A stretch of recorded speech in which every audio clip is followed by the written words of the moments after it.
Okay, good evening. It is Tuesday, October 1st. This is the Public Works Committee of the Common Council. I'd like to call this meeting to order at 7:06. Our intrepid leader, Jim Frayer, is out of town on vacation, and so I'm just going to cover for him tonight and run the meeting. And so the first item on the agenda is roll call. I'm just going to go down the list here. Tonight, of course, Jim is missing. We have Heather Dunn. We have Nora Najelski-Eichner, Nicole Eady, DeJuan Wiggins, and Darlene Young. Did I get everybody? And myself, Barbara Smith. Okay, next item on the agenda is public input. Is there anyone who is in the attendees who would like to speak? Okay, I see we have Ms. Laricella with us. Ms. Laricella, good evening. You have 3 minutes. Go ahead, you have the floor.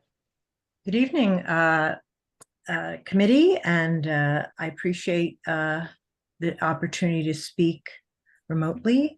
I wanted to congratulate the department, DPW, on Touch a Truck, and actually the whole city, because I heard from friends that have children that was a really great event. I'm sure you'll be speaking about it. It was family friendly, and there's a lot of good information. The reason I wanted to speak on 3 quick items. The first is item 4A, the Perry Avenue Bridge Rail.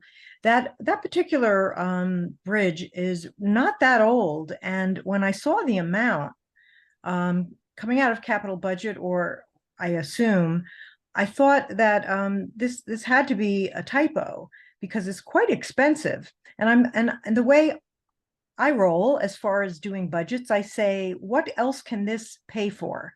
And even though lately the city has moved capital budget monies into operating budget, I know it could go to hire some part-time enforcement staff if it was moved to operating. It could go to on capital having a better food scrap collection system, including restaurant pilots. So there's a lot of other things this could go to.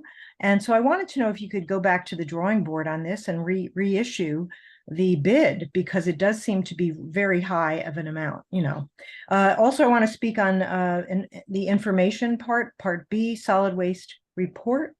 And that is, we put the proverbial cart before the horse as far as the WinWaste contract. And I wanted to know, when will the comprehensive planning step take place? And item C, under food scrap, I asked last month and have yet to hear from anybody, but I will pursue it. And that is the food scrap and collection. While I know some of you have oohed and awed at the amount that we are collecting, we're not optimizing what we could be getting if we had much better coverage, better education, and better infrastructure. So I wanted to know, when will the food scrap collection program be analyzed, and when will it go out to bid? Because currently we're paying top dollar because it's on this long-term pilot program. And I do think that we're paying more than we should, but I also know that we can make a deal if we give them a lot more amounts. So with that, I wish you have a good evening. I very much am interested in good waste management systems. I have still in hopes and dreams that we optimize our reduction of the trash stream by having much better waste stream education as well as infrastructure. Thank you for listening.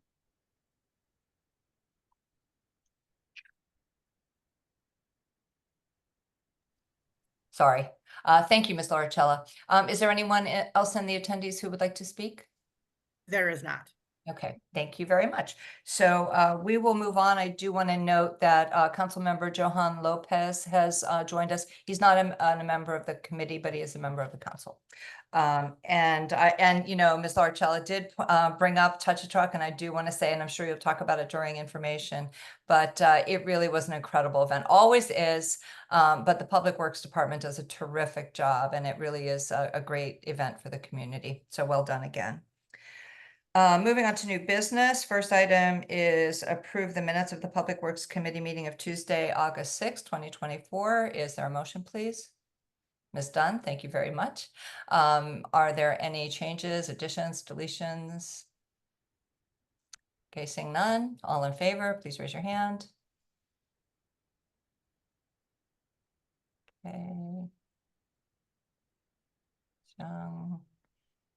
Okay, opposed? Abstentions? Okay. Okay, that passes. Moving on to item 2, authorize the purchasing agent to authorize a sole source purchase order to Cargill Inc. for treated road salt for snow and ice control, pricing not to exceed $115 per ton for normal and after-hour deliveries effective for the 2024 snow season. Account number noted. Will someone move that item, please? Ms. Young gets it. And, you know, I know this is probably same contract we have used in the past. I know we have talked about this year after year that you do your best to get the most environmentally sound salt available for the city, but you know, please, I'll turn it over to Vanessa, Chris, there you go. Okay, get to give us an update on the salt situation. It's the same salt that we've used for the last 10 years, and it's a sole source. It's treated with xanthan gum, which helps the bounce and scatter, keeps more salt in the middle of the road as opposed to the edge of the road. And it works at lower temperatures than traditional rock salt, which its cap is like 15 degrees, where this goes to -5 degrees. It'll be effective. Anyone have any questions? Okay, seeing none, all in favor, please raise your hand. Opposed? Abstentions? Okay, that carries. I didn't get the actual count, but I'm gonna trust that Delene got it because Delene is awesome. Okay, moving on to item 3. Authorize the Chief of Operations and Public Works to conduct all the necessary alterations and improvements on Scenic Road, Philo Street, West Norwalk Road to Richards Avenue as approved by the Planning and Zoning Commission on August 7th, 2024. Will someone move that?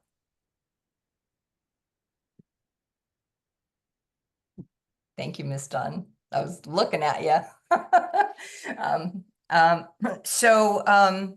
This, I had no idea that we had a scenic road designation here in Norwalk until I saw this agenda and I talked to Ms. Valadares at the Touch Truck event. So I'm going to turn it over to you, Vanessa, to give us some information here about this project. Thank you and good evening, everyone. So the city of Norwalk, under our pavement management program, we had Philo Street as part of the forecast for this year's street, and then as everyone is aware, all the time that we're going to go for paving, we'll check the drainage, we see if we can improve connectivity and walkability. So we add ADA ramps, if possible. Also, we're putting sidewalks. And then when we got to Philo, we learned that actually Philo was designated as scenic road, and I believe this is the only road in Norwalk. So with that say, we couldn't just go and start the project. We had to go in front of the planning and zoning, show the drawings.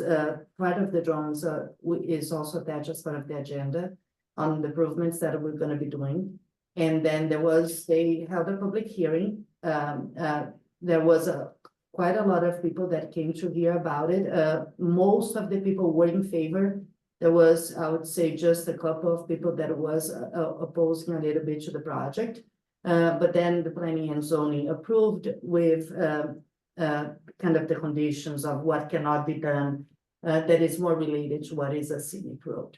As part of the ordinance that designates a scenic road, it has to come back to Public Works for approval for you guys, allow us to be able to move forward, and the next step is common council. So pretty much what we're doing here is just really following through what is required on the designation of a scenic road.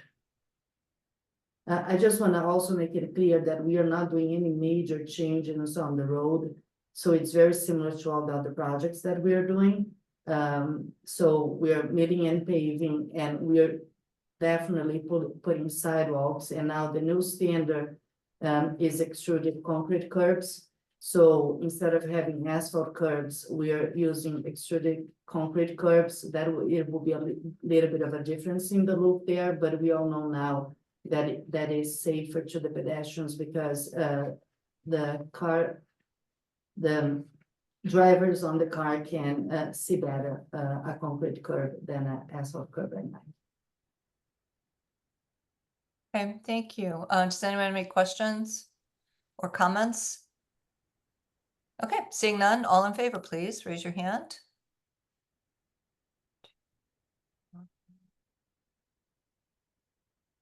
One. And Ms. Nadjelski-Eichner, there you go. Okay, My apologies. I was struggling with my it's hand. okay. It's okay. So that passes unanimously. Thank you very much. All right, moving on to item 4A and B.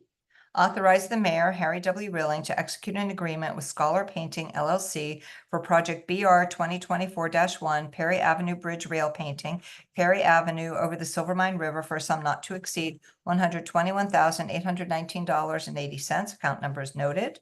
And 4B, authorize the Chief of Operations and Public Works to execute orders on the contract with Scholar Painting LLC for project BR 2024-1 Perry Avenue Bridge Rail Painting, Perry Avenue over Silvermine River for a sum not to exceed $12,181.98. Account numbers noted. Will someone please move that?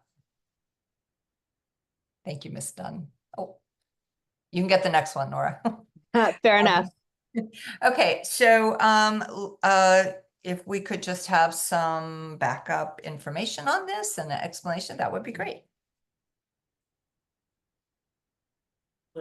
Sorry, I forgot to mute. Oh, Mr. Mian, okay. on that. Okay, so we are looking to repaint the railings, remove the existing ones that are there now with paint. And to actually repaint this, it's a little more intense when you're repainting rails on a bridge. It involves more environmental safety factors. But we went out to bid, we've had two bidders. This was the lower bid. A company we're not familiar with ourselves, but we reached out to get references, and other municipalities have given glowing references for this particular company. So we have no issue. We'd like to move forward and actually approving this work to be done. Mrs. Smith, if I can add just one thing related to the comment that we heard in the beginning. It does seem as a high number. We agree, for painting the rails, but the reason definitely for that is for environmental protection. So it's not just going there and have one person really just brushing paint over the rails. We have to we are actually closing that bridge during the execution of the project because we have to build a whole structure around, so there is no debris or anything related to the paint that will go into the watershed. And also, just so you know, the price actually came in higher, but we managed to knock out one of the items in order to, as a cost saving measure. So we've done our due diligence in whatever we can, but everything else, to Ms. Valadares's point, is going to be required. We just don't want any paint, anything chips that are going into the river, and that's always the precaution you have to take with any bridge. State requires that. Great, thank you for that explanation. That's helpful. Ms. Dunn. Can you tell me, so that's a one-lane bridge. How long you're expecting it to be closed? So we got an approval from the traffic authority, and I believe that we have for 90 days. It's 1 month, we get a month. A month, I'm sorry. So we have a 30-day, we believe that we're probably gonna have it for less than that period, but we need to give a 30 days to the contractor. Again, the hardest part is really to set up this structure, and there was not enough room for them to be working and also have one car passing by. I get my big concern is that the school bus uses that. Perry Avenue is where Silvermine Elementary School is, and there's really not, it's really the only entrance egress for that part of that area. Otherwise, you'd have to go all the way up and around New Canaan. Right, the detour is a little bit longer, but before we establish the detour, we always communicate and we work with the Board of Ed, so they are aware of that. Okay, and when do you foresee this starting? So as soon as we get the approvals, we still need to go into contract. And then after that, we're gonna give the notice to proceed. The only issue with painting is that it's very sensitive to temperatures. So we are already in October. We do not know if we're gonna be able to do this year. We have to see how the weather plays. Because if they wanna start doing the work like late December, we may not be allowed. I think that was my concern. I know it's, um, when, if a tree goes down, which happens quite frequently in that area, you know, as far as like safety, ambulance, egresses, it's very, very difficult if that's shut down. So I'd like to really make the residents aware that that's happening. So, We have already informed everybody in the neighborhood. We have sent letters out. okay, I know. And oh, it's all the properties that are buds that will be affected by the detour. It's not every single. What I'm saying is I live on Perry Avenue, and to get, if that's down for that long a time, thank you so much for not doing it in the snow, because the snow route's an issue too. It's very challenging because it's hard to get on either side of the bridge without that, in that part of this city, so. I'd like to be able to let the people that use it every day know, because it will have a huge impact in the neighborhood, okay? So if you could forward that letter on to me, and I can get it to the other people that live in the area. Well, sounds good. Yeah. Mhm.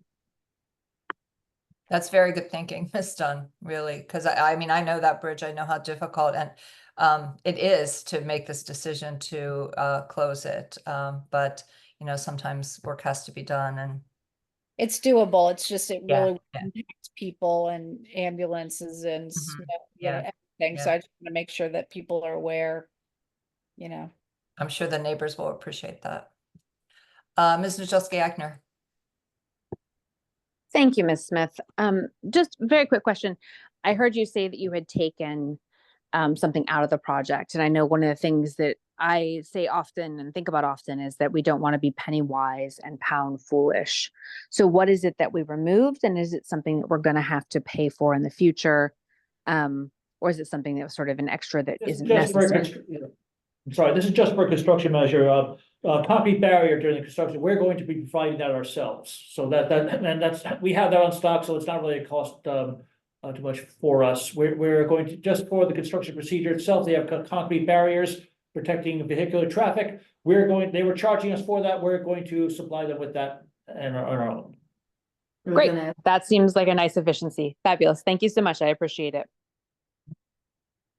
Any other questions or concerns? Okay, seeing none, I will call for a vote. All in favor, please raise your hand.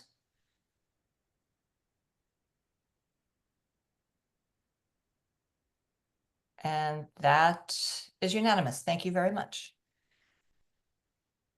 All right, item 5A and 5B, acknowledge the receipt of the request for the honorary naming of the portion of Woodward Avenue from South Main Street to Burritt Avenue to be named Reverend Raymond Figueroa Way.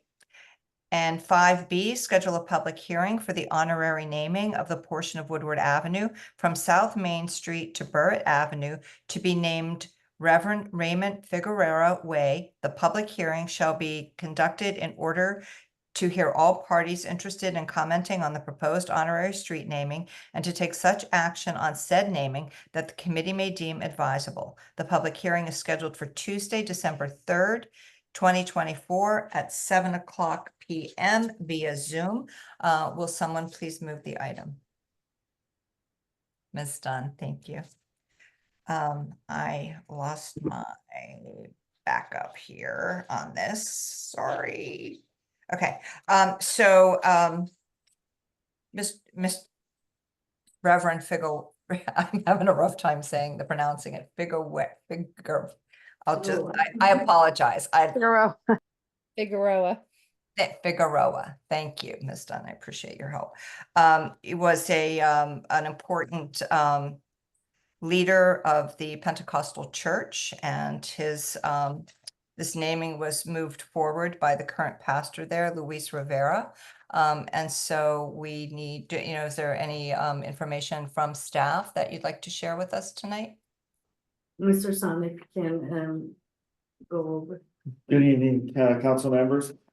We received a request from Reverend Luis Rivera, who's now the pastor of the Pentecostal Church, requesting that the street be honorary named for Reverend Figueroa. And we put that together, and the area that we would be talking about is on Woodward Avenue from the intersection of South Main Street to Burritt Avenue. And the Reverend Figueroa did, just so everyone knows, in accordance with the ordinance, it is over 1 year. He passed away back on August 7th of 2013.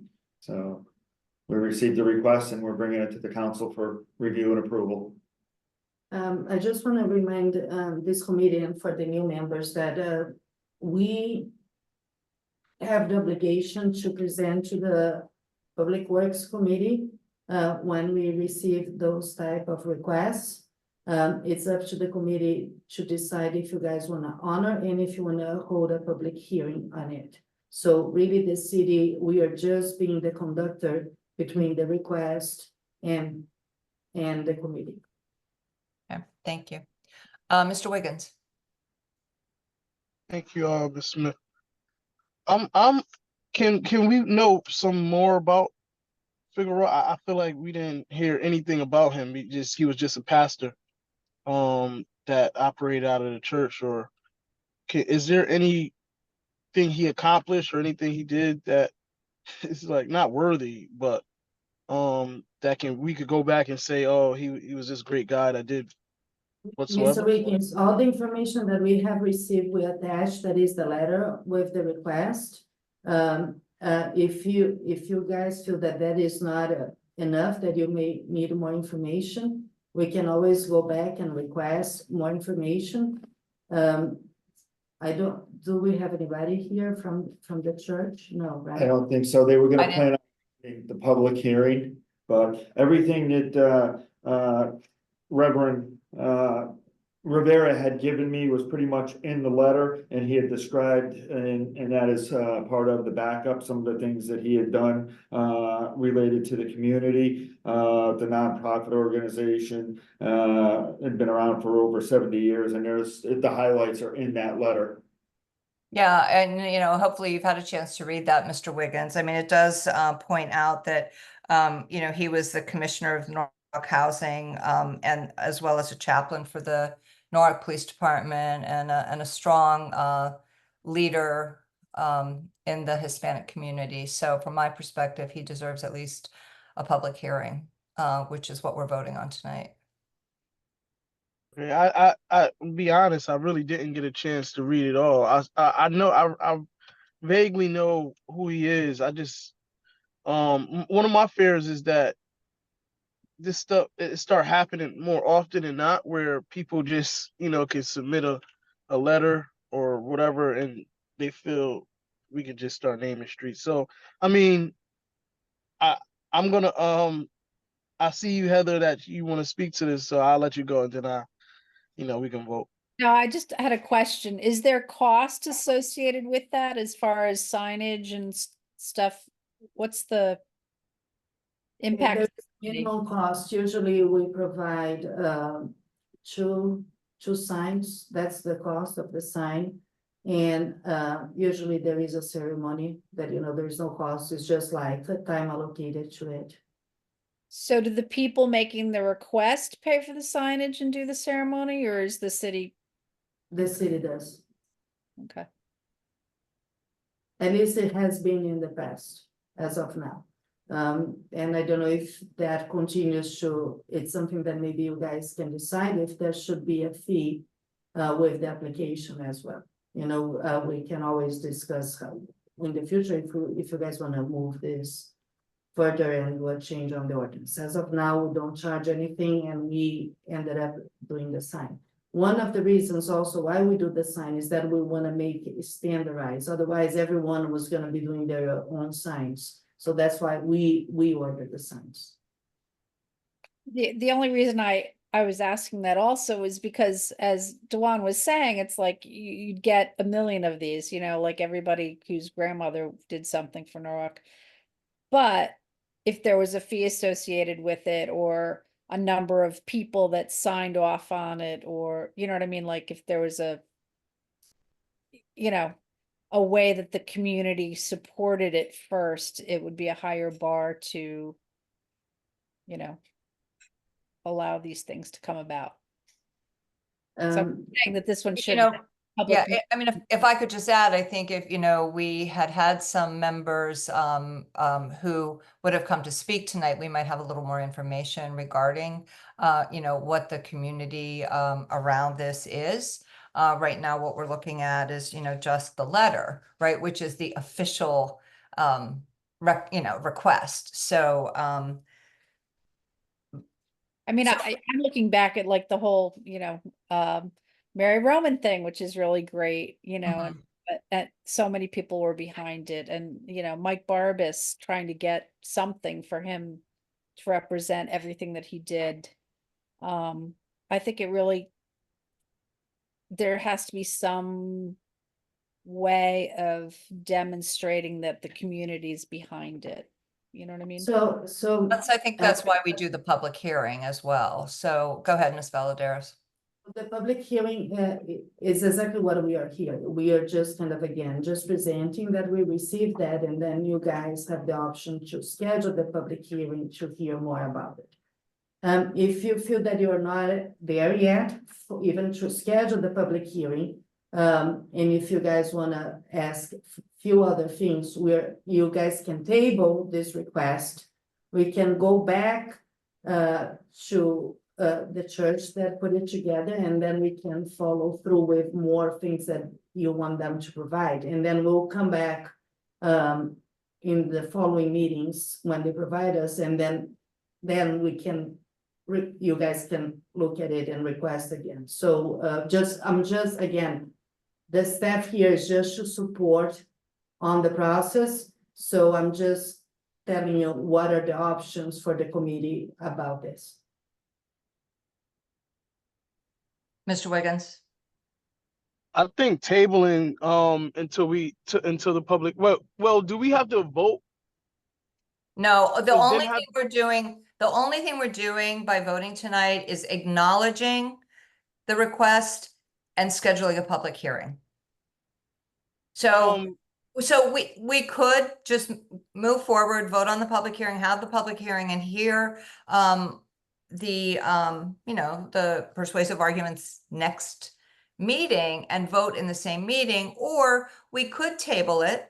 And we could, you know, ask for members of the church and others to maybe provide some more backup, you know, come and, you know, give us some preliminary information at the next Public Works meeting, and then schedule. I mean, because there's no deadline here, right? So, so we could table it. Yeah, I think tabling would be the best thing to do at this point. I think that if we also do that, we should have discussions about what the bar is for accepting these kind of things, you know, even, you know, you could have a public hearing every meeting if you open the door, not, and so I'm trying to separate it from this person. Yes, this person probably deserves a public hearing, but I think we should also have a discussion about what the bar is in order to consider this for the city going forward. There is language in the ordinance, and so it's worth you going back and having a look at that between now and then. Yeah, because it is, you know, it's very clear in the ordinance. And so I think that, you know, that's what we go by, but also, you know, the remarks from those who are making the request. So I think that's probably the best thing to do, is to table this to our next meeting. And if we could, Paul, if you could just follow up with Reverend Rivera, that we just, you know, want to hear a little more information. Okay, we'll invite Reverend Rivera to the next meeting and ask him to follow up and provide additional Or information more and support. information necessarily Okay, to- and before I make a motion to table, Ms. Nadjelski-Eichner, did you have something? No, I was actually just gonna say procedurally, I think once the motion for table has been, I think we have to vote on that before anything else, but you Yeah, already yeah, got yeah, it. we Thank do. you so much. Yeah, Ms. Smith. absolutely, absolutely. So, okay, so then let's, I'm gonna make a motion to, table this item to the November meeting. So all in favor, please raise your hand. Can we just change, I'm sorry. Yeah, I know, it's, We're not gonna be in November, it will be tabled until December. oh, December, okay. Thank you. If you- So it'll if be you just tabled wanna- in December. Thank you for that, check, because it's election day. So Public Works has to be, And Yeah. can we get the ordinance from the legal department, or is that something that you you have? can find it right on the website. We're gonna send also to you, Ms. Dunn, with all the other thing that you asked, we have a copy, you're gonna be getting an email with all the attachments. Okay, so the motion to table passed. All right. Did you have something else, Nora? Okay, okay, so. Nope, sorry about that. It's okay. All right, so, moving on now to information and discussion, item A, tree operations and program. Chris? Yeah, I'm here. Hello all. So in July, we had 29 removals and 31 safety prunings. In August, we had 21 tree removals and 42 safety prunings. Cutting this a little bit short, this report, because I did want to inform you guys on the Tree of Heaven issue the city is having. We've gotten about 40 requests for removal of the Tree of Heaven. If you don't know, the Tree of Heaven is like a breeding ground for the spotted lanternfly. It kind of seems to be the tree of choice to lay the eggs, and it's creating a problem, and a lot of people are requesting that the Tree of Heaven in front of their property or around their property be removed. We're still disseminating and trying to gather which trees we can remove in-house and which trees we have to contract out to be removed. Our guys don't climb. They just do what they can get from the aerial bucket. I had a meeting with Alexis from Conservation and Sarah Cruz. And collectively, we agreed that those trees of heaven would be removed. We're not going to post them. They're just going to be removed. They're an invasive tree. They're not indigenous to Connecticut. And all trees we hate to see removed, but in this particular case, even the state of Connecticut is recommending that they be removed. So are there a lot of these trees? Are they numerous? Right now we have about 40 requests. Oh, wow. I asked if that was part of the city's evaluation that we just did, and at that time it wasn't an issue like it is now. So we're just moving forward with what we can do now. Got it. Can I Ms. ask a Dunn. question? Go ahead. I see most of them and along state roads more, like along the highway medians. Is the state of Connecticut getting involved in helping us, or are they doing No. anything? with it? No, they only cut the trees down. I'm not saying anything bad against DOT, but it seems like they cut the trees down when they want to do a project, not because of anything else. So no, they're not helping with the Tree of Heaven. They make recommendations, but I can't comment on what the state DOT is doing to Are we battle this. allowed to do any of that? Excuse me? Are we allowed to cut down, especially like on the North River Valley Trail and like along the highway areas? There's a lot. Yes, that's why we got Alexis involved with conservation, and she agreed with her conversations with the state that it was an invasive that is not just an invasive, it's causing another invasive to breed from it. So we're just trying to interact it. I don't see this removal of the Tree of Heaven in being counterproductive, because over the last couple of years, we've planted more trees than we removed, and I still plan on carrying that forward in the next few years as well. And their diameters aren't that big either, mostly. Yes, because they're invasive, so they're not like an oak tree that has a 40-inch diameter, and people are going to be like, "Hey, what happened to this 100-foot tree that's been there since I was 5 years old?" Yeah.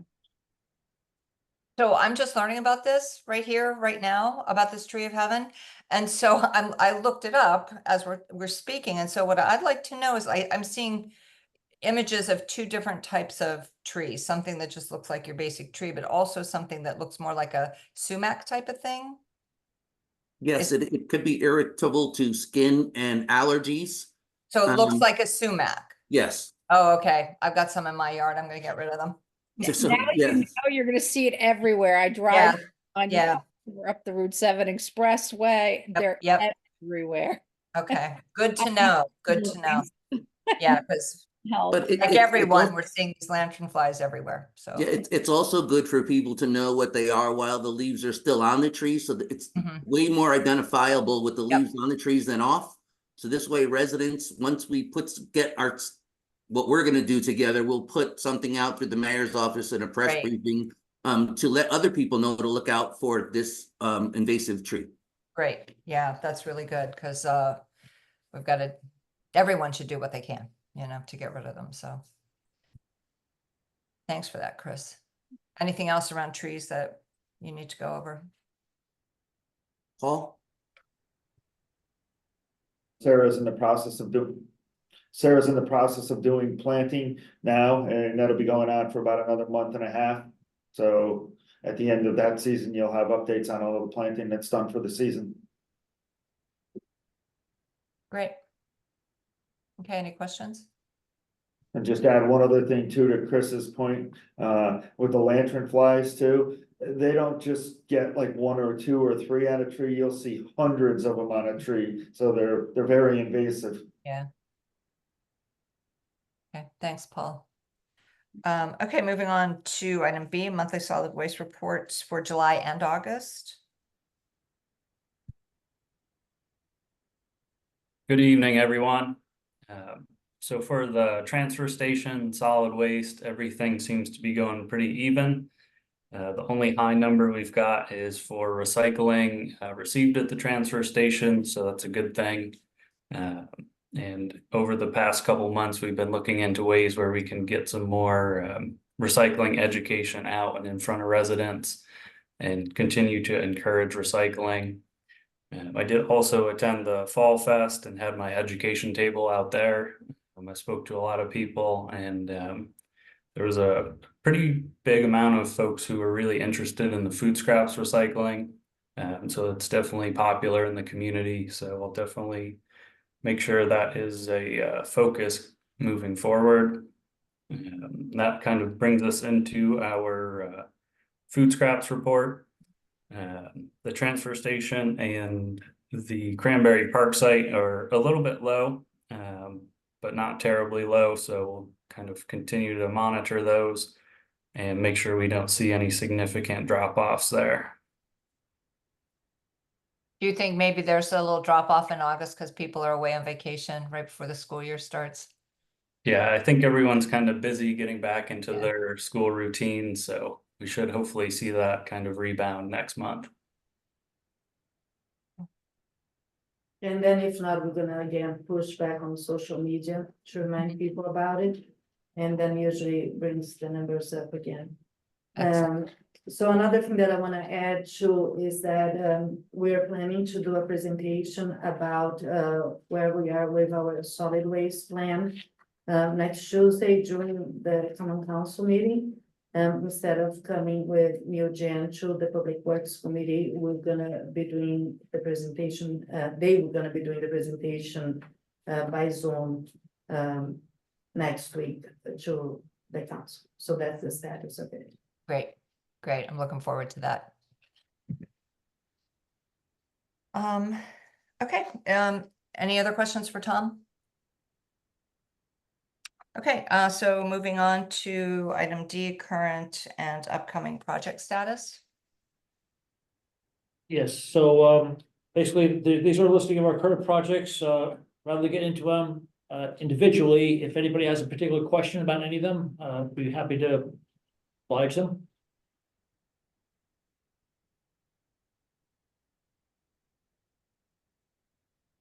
Anyone?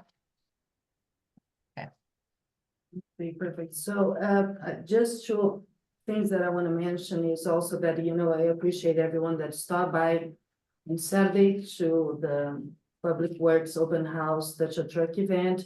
We had about 1,300 people attending. It is always a lot of fun. I appreciate all the staff that put it together. There is a lot of work that goes behind the scenes to get that together.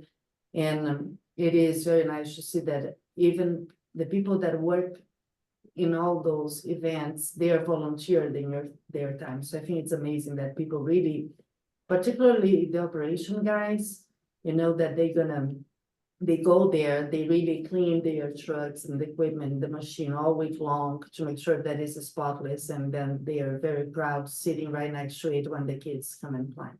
So I think it was very successful. I appreciate everyone that could go there. And the plan is to do it again next year. I'd also like to add, sorry, just for one thing, that from the engineering perspective, I could not make it myself. But Paul Sotnick here took the lead role in a lot of the undertakings, and there was a vast number of displays showing what the engineering department was doing. So I just want to say I appreciated what he did. Also, if I could just chime in, one last thing is all of the DPW staff there on Saturday volunteered for that. They don't get paid for that time at the Touch a Truck event. So kudos to Deline and the staff and the guys that took the time out to help the kids get up into the equipment and the trucks. And every year they seem to do it better and better. It turned into something 15 years ago that was very small, and it grew to so big because it matters to a lot of people. So thank you to the council for giving us the opportunity to have such great equipment and to showcase it, and to our staff for taking the tools that you provide and making the best of it. It really is great, I think, for council members, and, I saw Ms. Najelski Eichner there as well as a few others, to see those trucks, and we know how hard they're used, but they sure look nice and shiny, and it really has become an important community event for families. People come year after year. Go ahead, Ms. Najelski Eichner. I know you want to share your experience, and Zelda's as well. I really I just wanted to very briefly echo the thanks. It was awesome. My daughter adored it. I coincidentally was speaking to a second grade class the day before that, and I cannot tell you the questions that they had about roads and bridges and sewers and how we fix things and how things work, and to be able to tell them, oh no, you can actually go, you can see these things. So my huge thanks to the staff for the time and effort, for making it so welcoming to families, and for taking, again, the volunteer time to do it. I agree with Ms. Smith. It really means a lot to the community. And hopefully we'll generate a couple of civil engineers out of it over time, right? Which I know will be good for us too. So thank you Let's all very hope. much. It was awesome.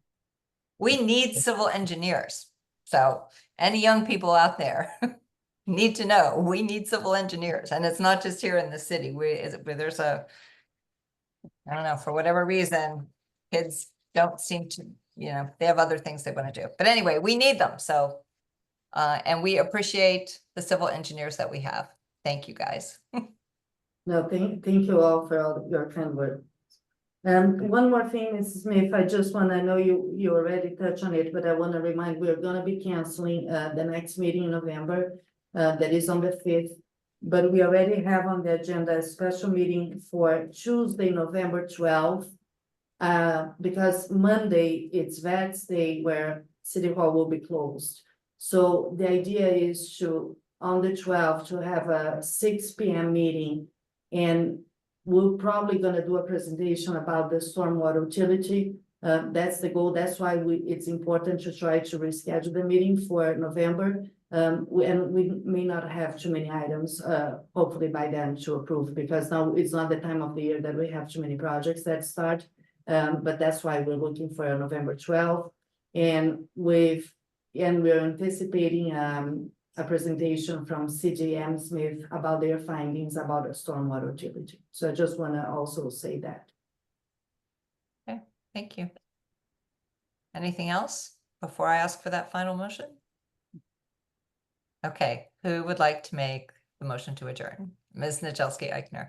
Okay, thanks, everyone, and thanks for bearing with me while Jim is out of town. Have a good night. Thank you. Thank you. Thanks. Good night. Take Good care. night.